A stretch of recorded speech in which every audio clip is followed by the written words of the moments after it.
So we're like this close. I'm like on the 5 yard line, and so I told her, "Hey, I have this song I've been working on. I would like to play for you." No. He goes, I didn't say that. they have a keyboard. I'm gonna play a song I wrote for you. I think I had it. See, I have it in my head that that's what I was going to do, and it didn't come out that way. No, he said, they have a keyboard. Well, Can I play a song I wrote for you? I had thought about All saying excited. like, "Oh man, there's a song I wrote like many years ago, and I've always wanted to play for you. I should have done that." But I got too excited at that point because I'm like right there. So I decided to just take a leap, and he gets my arm and he starts to kind of pull me in the direction. I go, no. Exactly. No, this isn't My our heart church. We begins can't to go up on their platform. Like, maybe they've already got it set for Sunday morning and you're going to get up there and mess with it. And, like, that's not right. You know, and Cameron's like, no, it's okay. I'm working this. I'm good friends with the pastor. And I'm like, I'm trying to, like, reaffirm her. It's okay. Pastor Kimball knows me. His son is dating Kaylee, my youngest sister. Like, we're all family here. Like, there's nothing to worry about. And I'm having flashbacks to, again, growing up on the, parents on the platform and letting us know you don't come on the platform unless you're invited onto the platform. There's expensive equipment. It's a holy place. You don't want to, you don't treat it, disrespectfully. This is not your playground kind of a thing. And so I'm like, this isn't, I know you know the pastor, but we don't have permission, and I just am not comfortable with this. And for the record, I'm that way too. It's just this was a special occasion, and he'd already made sure it was okay. I just didn't have that. Did you have any idea whatsoever at this point? Mm-mm. Really? So if I had, do you think I would have said no? It's true. I was just wondering if you had any thought, because I feel like if you did, like here's the goal. Here's the point, that she would see how naturally this was coming together. Like, here's a romantic moment that just so happened to organically fall into play, and I just it was falling to my hands. And I get to like the goal line, and she's like, no. She's like, I would feel really uncomfortable if you played this for me.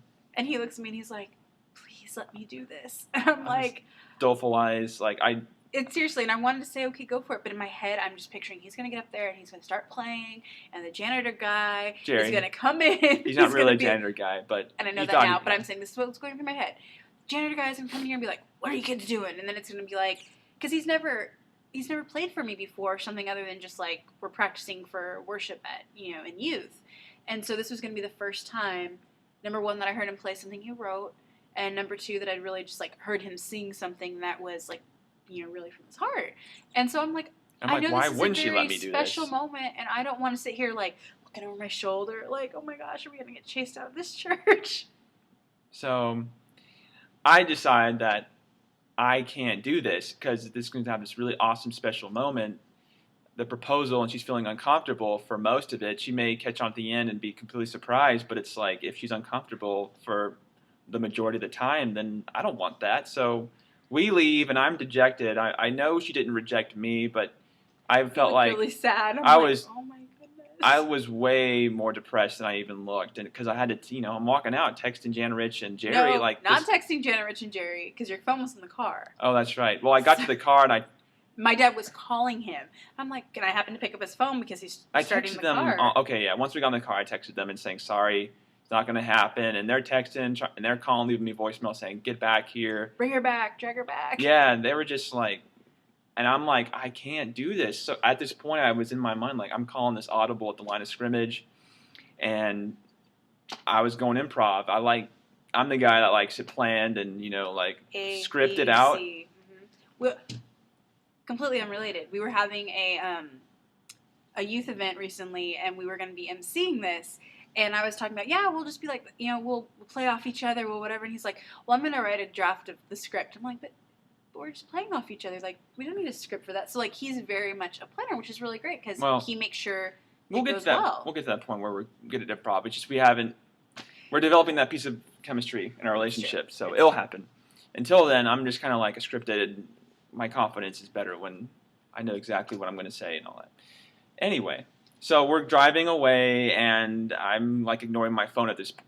After a while, just like I just texted Jan, Rich, and Jerry saying sorry. You could go home. Thank you for all the work you did, and I can't hide it. Like I'm really sad, and I'm just trying to and I'm sitting here contain myself as best I can. I just ruined something, and at one point I was even like, let's go back. I'm sorry. I'll risk the guy being mad. Let's go. But it's like the moment was over. Like I can't. I mean, could have, but it just was over. Like was committed to Plan B, so I take her to Bowie Nature Center, and we walk around a little bit, and I'm like looking for the moment to pop the question, and it wasn't going to happen there. Long story short, we decided to go to the next phase, which we had planned all along. That's Natchez Trace Parkway, and there's just a lot of great stops. We're heading southwest down through Williamson County, and made a stop at Leaper's Fork for their turkey shoot. Yeah. And there's a lot of really great places to stop. So after a couple stops, find a little picnic turn-off area. Yes, and we're just kind of, and I have no idea. I'm just kind of, I was like, God, you're gonna have to illuminate the moment for me. You're gonna have to tell me when. This whole thing is in your hands now, which actually is, when I look back on hindsight, that's probably, I'm glad it happened that way. So we're walking down this trail, and I noticed like all the trees are yellow, like they all have yellow leaves, and not orange, not green. We're half a mile down. We hiked for maybe like 5-10 minutes. It wasn't that long, but we find a log that was a pretty big one. It was paralleling the trail, and we just sit down and we talk for 30-45 minutes, and being all sweet. And I'm wondering, like, it's the wind starts picking up and it's raining yellow leaves on us, and I'm like, okay, this is getting pretty romantic. I'm feeling something here, but I'm not convinced yet. So it's just more like I'm trying to steer the conversation to a place where, I could bring it up and it's not so forced. And so he starts quoting song lyrics. Yeah, like I want it to be smooth. And I was like trying to make sure, I'm like, okay, I'm going to go with pretty much whatever right now. And so kind of trying to be cute, he said something that reminded me of a song that's actually a really kind of big deal in our relationship. It's a staple song. And so just trying to be sweet, like I leaned in and I sang the first line of it, and then he jumped right on that boat. Yeah, Owl City. My heart. If my heart was a house, you'd be home. The tongue twister. 3 H's. Very tongue twister. So we actually, between the two of us, we completed the song, and that song was like the launching pad for me to talk about keeping me warm. Yeah, keeping you, like, how I'm going to protect you, how I'm going to always be there for you. Be like my home. Be my home. Yeah, like I was describing, like, how I'm going to be a home to you, playing right into the song.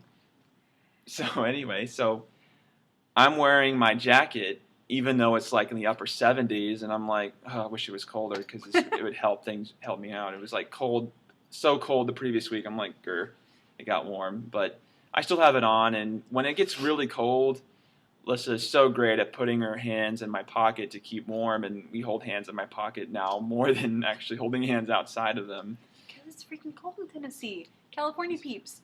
It's cold. Let me just say that the ring was actually in my pocket of this jacket, like the whole time. It's like it's so close, and there was some times where she was starting to put her hands in, and I subconsciously altered my body position so she wouldn't get to it. I wasn't even aware like I was doing that till she told me later. But so now we're sitting on the log, and he starts saying something about his pocket, and I'm like, do you want me to reach inside your pocket? And he's like, it's like, yes, please do, because there's something in there for you. I feel the outside of his pocket, and I'm like, and it definitely feels like a box. And at that point, my brain's going, oh. Yeah, she's like, and I'm like, what? That's not your wallet. And he's like, it's my phone. Might be my phone. And I go, okay, iPhone, big green box. Dimensions aren't different. Yeah. And so after a second, I reach in and I feel it, and it's all smooth, and I'm like, I start crying. Like, nothing's even been said. Haven't pulled the ring out or like the box out or anything. And I literally sit with my hand in his pocket for probably about 1.5 minutes or 2 minutes until he pulls my hand out with the box, and I'm just like, because I'm like, oh my god, she's a hot mess at this point. She's proposing to me, and we're gonna be. Her hand was in my pocket with holding the ring in the case that it was in for like 5 minutes, and I had to like, okay, let's pull your hand out of my pocket. And then I sat there holding the ring or the box. She just wouldn't open it. So I'm like, but at this point I'm saying more sweet stuff that I don't endearing, remember because I was crying. Yeah. Well, and probably the biggest moment, the part of the epic climax was just the 3 words, I love you. We hadn't said I love you to each other for the 4.5 months that we've been together, and we decided we're going to save that until we got engaged. Yes, that was a decision we made early on. We've been saying live, we've been saying loke and like, and I've been calling her love bug, but that doesn't count.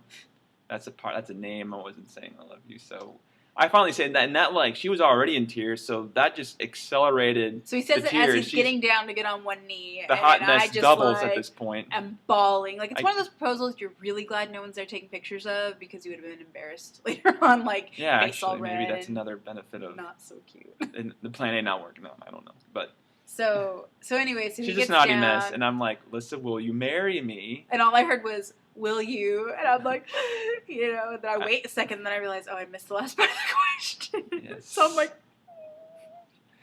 but she somehow knows what I'm asking. I did, for the record, say, Lyssah, will you marry me? And she nods and says yes, and then he gets back up on the bench, and she still hasn't opened the case yet.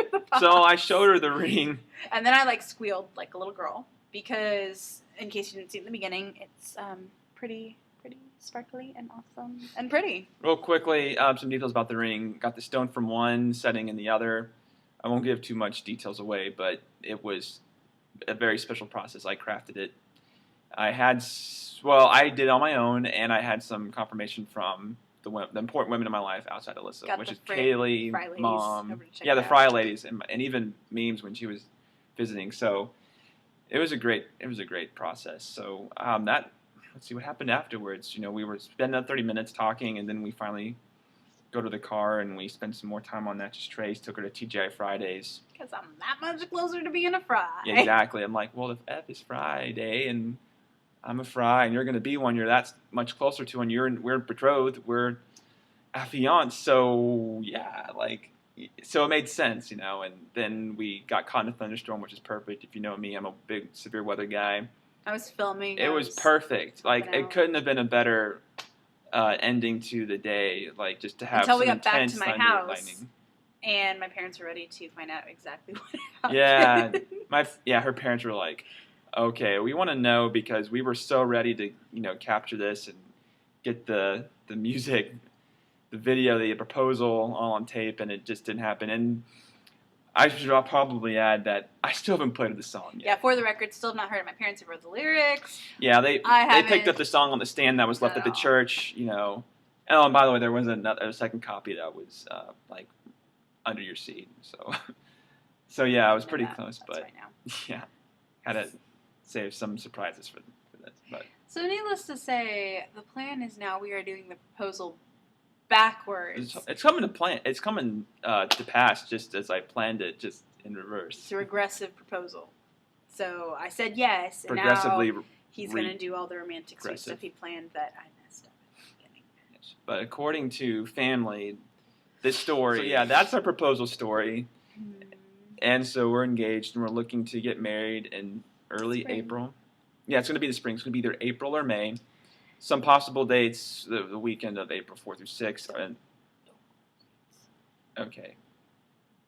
Well, this part's not going to be in it, so Libby, I'll try not to do April 13th as requested, because I know one of your centaurs is going to be. Thank you for listening, and we hope... Oh, and if you have any questions, we're happy to field them for you. So just comment. PM us. And we'll answer.